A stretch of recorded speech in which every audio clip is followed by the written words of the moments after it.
Shalom Sobat Skriptura, hari ini kita akan belajar dari Matius 2 ayat 1 sampai 6. Bagian ini menceritakan tentang kedatangan orang-orang Majus dan pertanyaan besar mereka mengenai kelahiran Raja orang Yahudi.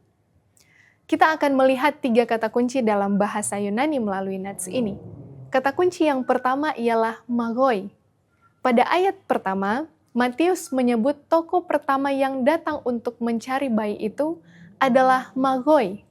Kata ini dipakai untuk menyebut para ahli perbintangan atau penasihat istana dari wilayah timur yang sering kita kenal dengan istilah orang Majus.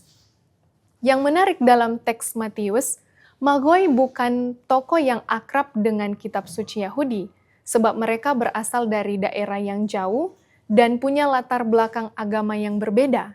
Karenanya mereka tidak punya pemahaman yang cukup untuk mengenal nubuatan para nabi yang ada di Perjanjian Lama.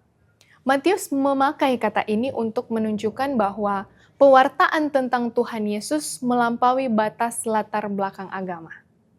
Kata kunci yang kedua yaitu proskunesai. Masih dalam ayat yang kedua, tujuan kedatangan para Majus diringkas dalam kata proskunesai, yang berarti menyembah atau sujud memberi hormat. Kata ini menyeratkan makna bahwa mereka datang bukan hanya untuk melihat, tetapi mengakui otoritas dari bayi yang lahir pada saat itu. Teks ini menonjolkan bahwa sejak awal kelahiran Tuhan Yesus direspons dengan penyembahan yang mereka lakukan, dalam hal ini yang sungguh-sungguh mencari Dia, dan bahkan datang dari bangsa lain yang tidak mengenal Tuhan, dan mengakui kehadirannya sebagai Sang Juru Selamat. Kata kunci yang kedua ialah etarahte. Dalam ayat 3, ketika Herodes mendengar berita tentang kelahiran Raja orang Yahudi, ia terkejut atau gelisah. Kata terkejut dalam bahasa Yunani disebut dengan etarehte. Kata ini berarti terkejut dengan rasa cemas atau terguncang secara batin.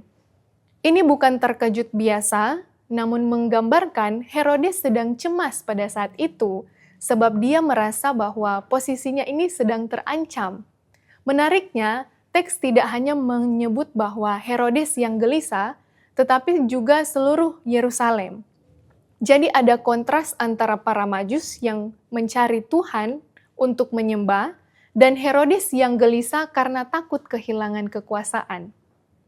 Sobat Skriptura, dari nats ini kita dapat melihat 3 respons berbeda terhadap kelahiran Tuhan Yesus. Pertama, para orang Majus. Kata magoi menunjukkan bahwa Tuhan bisa memakai siapa saja untuk mengenali karyanya, bahkan mereka yang tidak berasal dari umat Israel sendiri. Teks ini memperlihatkan bahwa ketika Tuhan Yesus datang, panggilannya bersifat luas melampaui batas budaya dan tradisi. Kedua, tujuan mereka diringkas dalam kata proskunesai.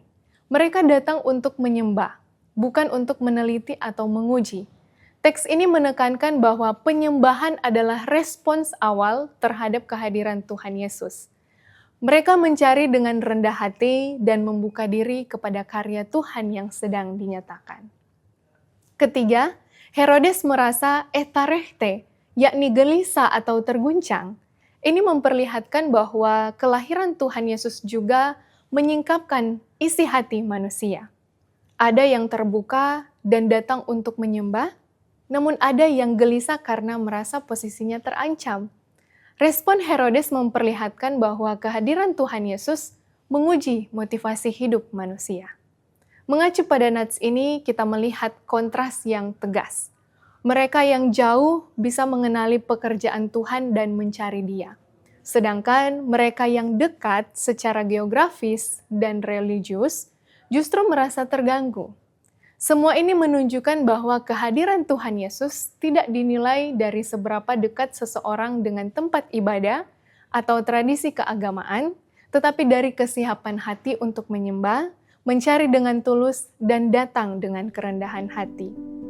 Maka terima kasih sudah belajar bersama dan sampai jumpa pada episode yang selanjutnya. Tuhan memberkati.